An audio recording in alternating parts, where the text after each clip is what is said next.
नमस्कार दोस्तों, स्वागत है आप सभी का। उम्मीद है आप लोग बहुत अच्छे से होंगे, स्वस्थ होंगे और पढ़ाई कर रहे होंगे। अभी का हमारा टॉपिक जो है वो हमारे एक मित्र ने पूछा है कि सर मैं बिगिनर हूं, मुझे आंसर राइटिंग में कुछ नहीं आता, कैसे करूं, क्या लिखूं, समझ नहीं आता। बहुत सारा वीडियो देखा, बस बोलता है शुरुआत दौर में बस लिखो, लेकिन जब लिखने बैठता हूं क्या लिखूं समझ नहीं आता। प्लीज आप स्टेप बाय स्टेप सब बता दो सर। पहली नंबर बात सुमित भाई, मैं सर नहीं हूं, मैं आपके जैसे ही एक विद्यार्थी हूं। मैं पढ़ता हूं, सीखता हूं और चूंकि संसाधन है तो आप लोगों के साथ अपना अनुभव भी साझा कर लेता हूं। दोस्तों, सबसे पहले हम समझेंगे कि क्या वो दिक्कतें हैं, क्या वो जरूरतें हैं और कैसे इसका तरीका है शुरू करने का आंसर राइटिंग का। तो आंसर राइटिंग को लेकर के हम सब जैसे ही सुनते हैं ना तो टॉपर की कॉपी ध्यान आती है। सच बताना, ऐसा होता है या नहीं होता है? और टॉपर का कॉपी देखते हैं और उसके बाद हम लिखने बैठते हैं। तो हम ना ये सुनते हैं कि जैसे बचपन से सुनते आते हैं सारे डायमेंशन कवर होना चाहिए। बचपन इन द सेंस तैयारी के बचपन से कि आप socio economic dimension, political dimension, international relation में अगर कुछ हो रहा है, कल्चरल एस्पेक्ट उसका कुछ है, कुछ भी छूटना नहीं चाहिए। उसमें आप डाटा डालो, फैक्ट डालो। और इन कारणों से हम डे वन से खुद को जज करना शुरू कर देते हैं। मैं कहता हूं आप 10 मिनट का समय एक ब्लैंक माइंड होकर के आप मुझे दीजिए और यकीन मानिए 10 मिनट के बाद अभी इसी कक्षा में मैं आपसे उत्तर लिखवाऊंगा।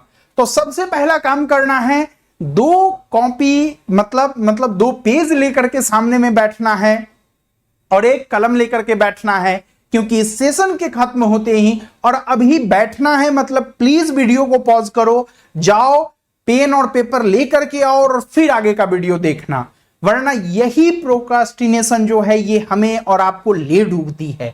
तो कॉपी और कलम उठाइए और फिर आगे इस वीडियो को करिए। उम्मीद है आपको बात समझ आई है, आप इसे मानेंगे और आगे वीडियो देख रहे हैं। चलिए, आंसर राइटिंग में मैं 2 तरह के लोगों को कल्पना कर पा रहा हूं। एक जो बेचारा जिसे लगता है कि यार मैं नया हूं, जैसे हमारे केस में सुमित भाई है, हम भी हैं कभी, है ना। कोई और आने वाला बच्चा है, उसे लगता है यार मैं नया हूं। और दूसरी तरफ कोई प्रो प्लेयर है, तो मैं नया हूं और दूसरी तरफ कोई प्रो प्लेयर है। तो ऐसी परिस्थिति में मैं कैसे लिखूं? आपको एक चीज मैं बताऊं, यहां समस्या थोड़ा सा और अगर हम आगे देखें तो नया और पुराना असल समस्या ही नहीं। असल समस्या यह है कि उस व्यक्ति के दिमाग में 2 तरह का आंसर फिट हो चुका है, एक अच्छा आंसर और एक बहुत अच्छा आंसर। बुरे आंसर का इन द सेंस एक सामान्य उत्तर का कहीं कोई स्कोप ही नहीं बचा है। और ना ही हमारे आसपास का सर्कल ऐसा है कि जहां अगर हम एक पन्ने का उत्तर लिख के किसी को दिखाने जाए तो कोई उसे देख के अप्रिशिएट करेगा। और इस कारण हम बस दिन रात इन 2 पैरामीटर्स में अपना सारा का सारा ऊर्जा लगा करके व्यर्थ में गंवा रहे होते हैं। आपको ऐसा नहीं करना है और ना मैं ऐसा करने दूंगा। मैं आपको बस इतना कहता हूं कि आपको ना बेसिक रिक्वायरमेंट समझना है। थोड़ा सा समय ले रहा हूं इसलिए ताकि आपकी जितनी भी भ्रांतियां हैं आंसर राइटिंग को लेकर के वो मैं ब्रेक कर सकूं। बेसिक रिक्वायरमेंट क्या है? सबसे पहला बेसिक रिक्वायरमेंट, बेशक कोई आपको कह रहा है कि डे 1 से आंसर राइटिंग शुरू कर दो, बिल्कुल नहीं करना है, वो ले डूबेगा आपको। कोचिंग को धंधा चलाना है। कोचिंग ऑलवेज देखना 2 चीजों के ऊपर फोकस करेगी जरूरत से ज्यादा, एक करंट अफेयर्स पर और एक आंसर राइटिंग पर। मैं ये नहीं कहता दोनों का महत्व नहीं है, दोनों का अपना महत्व है। लेकिन वो कहते हैं ना कि टॉपर का अगर सोना का महल है तो उसको देख के अपना शीशा का घर मत तोड़ लो, अपना झोपड़ी मत जला लो। हमें अपनी औकात को देखना है कि मैं कहां हूं। अगर कोई टॉपिक है जो हमें आता ही नहीं है, जिसकी बेसिक्स हमें नहीं पता है, हम कैसे उस पर आंसर राइटिंग करेंगे? कर ही नहीं पाएंगे। तो पहली रिक्वायरमेंट आंसर राइटिंग की क्या है? नॉलेज है। किसी भी टॉपिक का नॉलेज होना जरूरी है। तो क्या हम अब नॉलेज होने का इंतजार करें? नहीं। इसका एक स्मार्ट तरीका बताता हूं। हमारी तैयारी में हम अपना सिलेबस जब देखेंगे तो मान लो हिस्ट्री है, हिस्ट्री का एक सेगमेंट मान लो कल्चर है। कल्चर में एक टॉपिक है Mauryan art, suppose that Mauryan art को मैं सबसे पहले अपने सोर्स से पढ़ूंगा।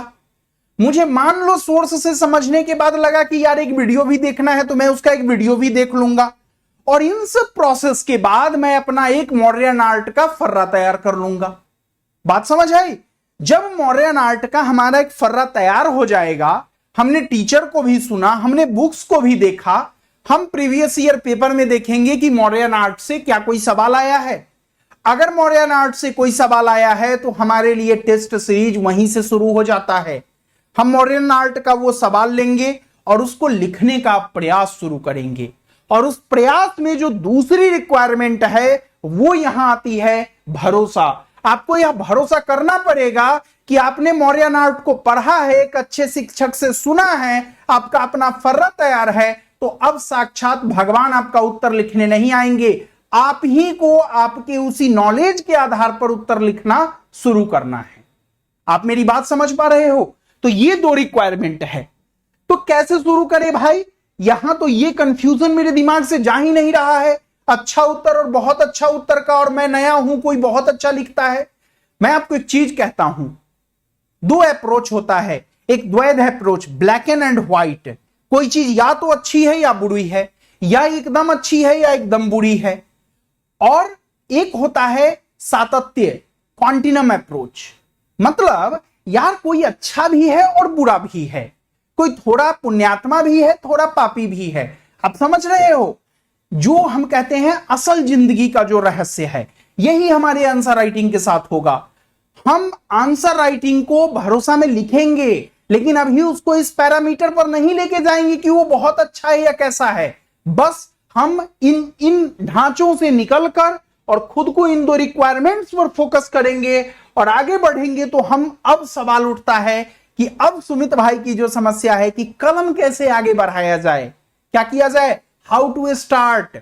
तो इसका सबसे बड़ा बात, जिसके लिए आपके हाथ में भी पेन एंड पेपर है, इसका हाउ टू स्टार्ट का सबसे बड़ा उत्तर है स्टार्ट इट नाउ। कब? अभी का अभी, 5 मिनट के भीतर हम शुरू करने वाले हैं। बस इसका सिंगल सॉल्यूशन है, और जादू आप देखना कि आप ही उत्तर लिखोगे, और आपसे ही, आपके हाथों से ही अभी उत्तर लिखा जाएगा।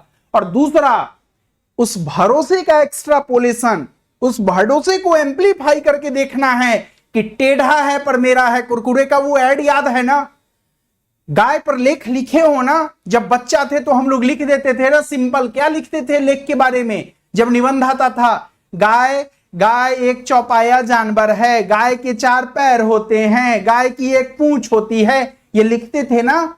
जब बड़े हुए तो अपने आप निबंध का फॉर्मेट चेंज हो गया। तो आज ना गाय पर वही वाला लेख लिखना है, नहीं बनना है 30 मार्क। हाँ, हम बेसिक से शुरुआत करेंगे। हम आज आंसर राइटिंग में गरीब ही हैं, हम बीपीएल हैं, हम अंत्योदय में हैं, लेकिन एक समय आएगा जब हम भी क्या होंगे, अपने परिवार के इकलौते मेंबर होंगे आंसर राइटिंग में जो बीपीएल की रेखा से ऊपर जाएंगे। तो आओ इस भरोसे के साथ कि टेढ़ा है लेकिन मेरा है, जैसा भी उत्तर लिखा हूं मैं लिखा हूं, और सबसे बड़ी चीज, मैं लिखा तो हूं। आपके आसपास करीब 50 व्यक्ति आपको ऐसे दिख जाएंगे जो सालों से तैयारी करते हैं, और आप उनको एक उत्तर लिखते कभी नहीं देखोगे। ठीक है? वो उस परफेक्ट डे का इंतजार करते हैं जिस दिन उनका सारा टॉपिक कंप्लीट होगा, और तब वो लिखना शुरू करेंगे। हमें नॉलेज चाहिए, एक टॉपिक को अच्छे से कंप्लीट हमने किया, तो मैं उम्मीद करता हूं कि मौर्यन आर्ट कम से कम आप लोगों ने अब तक पढ़ा होगा। अगर आप मौर्यन आर्ट पढ़े हो तो इससे आगे का वीडियो देखो, लेकिन अगर मौर्यन आर्ट अभी नहीं पढ़े हो तो मैं कहूंगा मेरे भाई मेरे बहन, अभी वीडियो को रोक दो, जाओ 1-2 दिन का समय लेकर के पहले मौर्यन आर्ट को पढ़ो, उसको वीडियो को देखो, किसी से कहीं पर सुनो, एनसीईआरटी से, जहां से पढ़ना है 1 से 1.5 दिन में उस टॉपिक को अच्छे से फिनिश करो, उसका एक फर्रा बनाओ, और फिर आओ इस वीडियो को देखने। ठीक है? मैं उम्मीद करता हूं आप अब तक मौर्यन आर्ट को या तो पढ़ चुके हैं या फिर पढ़ करके आए हैं आगे की वीडियो देखने। अगला काम हमारा है सिंपल, कि फॉर्मेट क्या होगा। फॉर्मेट अब ये होगा हमारे आंसर राइटिंग का, चूंकि आपके पास नॉलेज है इसलिए अब हम फॉर्मेटिंग पर आ रहे हैं। आपके घर में कोई मेहमान आता है, क्या आते ही उससे गेट पर ही पूछ लेते हो भाई साहब जाना कब है? नहीं पूछते हो ना, आते ही उसको क्या कहते हो? सबसे पहले हाय हेलो करते हो। कैसे हैं, प्रणाम चचा, प्रणाम मामा, यही कहते हो ना। फिर दूसरा काम क्या करते हो, आते हैं उनको भोजन पानी देते हो कि आइए बैठिए, थोड़ा बातचीत करते हो, और फिर जो प्रोसेस होता है उसमें आप उन्हें बाय बाय कहते हो कि मामा ठीक है फिर मिलेंगे। मान लो कोई गेस्ट आया है, तुम्हारा मन नहीं है उससे दोबारा मिलने का, उसको उस समय तुम गाली दोगे, जाने के समय नहीं दोगे ना, प्यार से कहोगे ठीक ठीक मिलेंगे, बाद में मिलेंगे। ये जो टोन है ना, ये जो मेंटलिटी है ना, कि अंदर जो भी चल रहा हो लेकिन रिस्पॉन्स हमारा कैसा होगा, पॉजिटिव होगा, है ना, कंस्ट्रक्टिव होगा, उसे ये फील ना हो कि यार ये देख कैसे जाने के समय मूड खराब कर दिया। तो यही 3 अप्रोच हमें अपने आंसर के साथ लगाना है। आंसर में जो हाय हेलो है वो इंट्रो है। हम क्वेश्चन के साथ फॉर्मेलिटी, इंटरव्यू में आप जाते हो, अक्सर पहला सवाल आप वीडियो में भी देखे होंगे, पूछते हैं कि आप अपने बारे में बताइए। अरे भाई, आपके बारे में सारा चीज तो उनके पास पहले से डेस्क में मौजूद है, फिर वो क्यों आपसे पूछते हैं? इसलिए ताकि आप वहां फॉर्मलाइज हो सके, आप वहां नॉर्मल हो सके। आप मेरी बात समझ रहे हैं? तो वो पहला काम हाय हेलो क्वेश्चन का इंट्रो करेगा। किसी फैक्ट और किसी सो कॉल्ड बड़े डेफिनेशन की जरूरत नहीं है। अभी आप शुरू कर रहे हैं, आपको बस ये करना है कि मान लो मौर्यन आर्ट पर आंसर शुरू करना है, तो ये तो लिख सकते हो ना कि मौर्यन अंपायर जो है या मौर्य साम्राज्य की स्थापना किसने की थी? पीटी में पढ़े हो, चंद्रगुप्त मौर्य ने की थी। ये तो लिख सकते हो ना। यही हमारा पहला लाइन हो सकता है इस आंसर का कि मौर्य अंपायर जो था उसकी स्थापना चंद्रगुप्त मौर्य ने कौटिल्य की मदद से की थी।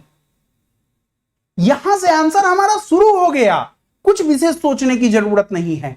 इसके आगे हम क्या लिख सकते हैं भाई इंट्रो में? इंट्रो में हम ये लिख सकते हैं कि अब मौर्यन अंपायर जो है चंद्रगुप्त मौर्य ने कौटिल्य की मदद से इसकी स्थापना की। ठीक है, मौर्य अंपायर प्राचीन भारतीय इतिहास में कला की दृष्टि से, धर्म की दृष्टि से या फिर सांस्कृतिक दृष्टि से एक बहुत ही उत्थान का समय रहा है। ये लिख सकते हो ना। या यह बहुत ही विकास और वैभव का दौर रहा है। इसके साक्ष्य हमें आज भी मिलते हैं। ऐसा शुरुआत हो सकता है ना सिंपल भाषा में, या नहीं हो सकता? आप मुझे बताओ। तो हाय हेलो शुरू हो जाएगी। अब कुछ लोग यहां पर आएंगे कमेंट करने के, बीपीएससी का उत्तर तो 6 पेज में लिखना होता है, और इस गधे को देखो ज्ञान दे रहा है कि भाई पहले 2 पन्ने का उत्तर लिख लो ना। 2 पन्ने का उत्तर लिखो, उस उत्तर को 4 बार पढ़ो और सोचो कि अब अपने फर्रा के किस किस पॉइंट्स को और जोड़ सकते हो। अपने आप क्वेश्चन का आंसर का साइज बढ़ जाएगा। अभी बच्चा जब होता है ना, उस समय वो 6 फीट का नहीं होता। आप समझ रहे हो? डेवलपमेंट का पेज है। तो पहली बार में 6 पेज का उत्तर लिखने मत चला जाना, वरना लग जाएंगे। समझ रहे हो मेरी बात? सिंपल शुरुआत करनी है, 1 से 2 पन्ने का उत्तर लिखना है। तो इंट्रो होगा नहीं, कोई दिक्कत इसमें। अब हम बात करते हैं कि अब भोजन पानी क्या दिया जाए, बॉडी में क्या लिखूं। बॉडी लिखने का सबसे सटीक उपाय, हमारे तो यहां 2 प्रजाति पाई जाती है अक्सर। एक जो पैराग्राफ में लिखना पसंद करती है, एक जो हेडिंग में लिखना पसंद करती है। क्वेश्चन मान लीजिए मौर्यन कला के ऊपर है, तो वैसी परिस्थिति में हम कला के सेगमेंट्स को बांट तो सकते हैं ना। आप समझो, मौर्यन कला की विशेषता हम स्थापत्य कला के रूप में विभाजित कर देंगे। हम सबसे पहले क्या करेंगे, एक फ्लो चार्ट बना लेंगे। अभी बना करके भी आपको चलिए दिखाता हूं। क्या करेंगे,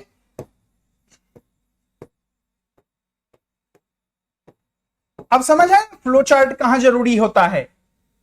कोई विशेष चीज नहीं करना है हमें, बस शुरू कर देना है।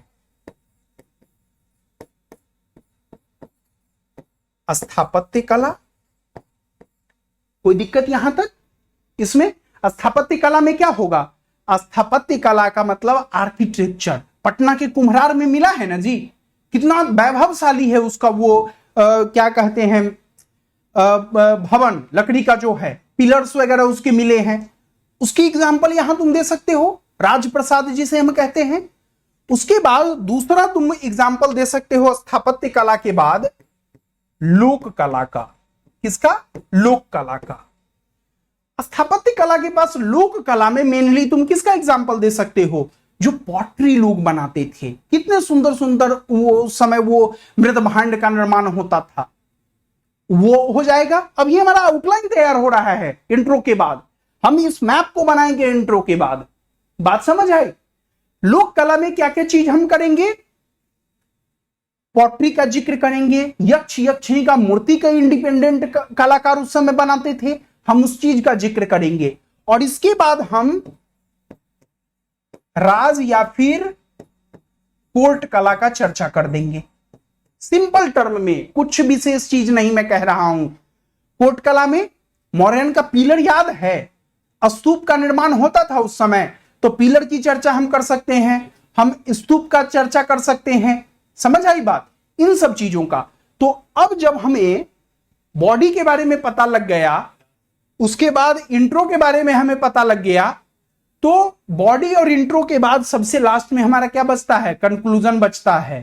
ठीक है, कंक्लूजन में हम क्या करेंगे? जैसे टाटा बाय बाय करते हैं किसी पर्सन के साथ, उसी तरीके से आदमी से जैसे हम टाटा बाय बाय करते हैं, इस टॉपिक से टाटा बाय बाय करेंगे। कैसे करेंगे? फिर मिलते हैं मान लो। तो हम सिंपली अंत में क्या लिख देंगे कि कला संस्कृति के दृष्टि से मौर्य कला प्राचीन भारतीय इतिहास का एक स्वर्णिम युग माना जाता है ना, या फिर उत्थान का युग माना जाता है। और उस समय की कई चीजें हम आज भी देख पाते हैं, जिनसे हम प्रेरणा भी लेते हैं और उन्हें अपनी जिंदगी में स्वीकार भी करते हैं। इस तरह की छोटी सी चीजें लिख देनी है, कोई बड़ा चीज नहीं करना है। आप समझ रहे हो मेरी बात? कई लोगों को लगेगा कि अभी क्या बता रहा है, लेकिन नहीं, शुरू करना है हमें इसका उत्तर लिखना है। अच्छा हो बुरा हो मैटर ही नहीं करता है ना, हमें अभी सोचना है। एक ध्येय वाक्य याद रखना है, टेढ़ा है पर मेरा है। बेशक बुरा आंसर है लेकिन वो मेरा आंसर है। ठीक है, तो ये क्वेश्चन आपके सामने मैं दे करके जा रहा हूं कि मौर्य कला की विशेषता पर प्रकाश डालिए। मैं उम्मीद करता हूं आप इसका उत्तर लिखेंगे और उसको कमेंट में पोस्ट करेंगे। एक याद के तौर पर वो कम से कम रहेगा कि हमने तब एक उत्तर लिखा था, हमारा पहला उत्तर ऐसा था। और जब आपका सिलेक्शन होगा उस दिन उस उत्तर को देखकर आप निश्चित रूप से एंजॉय करेंगे। मैं उम्मीद करता हूं आपको ये सेशन अच्छा लगा है। मैं बहुत सरल शब्दों में बहुत छोटे और आसान एग्जाम्पल के साथ आपको समझाने का कोशिश किया हूं। उम्मीद है समझ आया है। अगर आया है तो आप प्लीज मेहनत करिए और अपना उत्तर लिखिए। मिलते हैं अगले लेसन में। धन्यवाद। जय हिंद, जय भारत।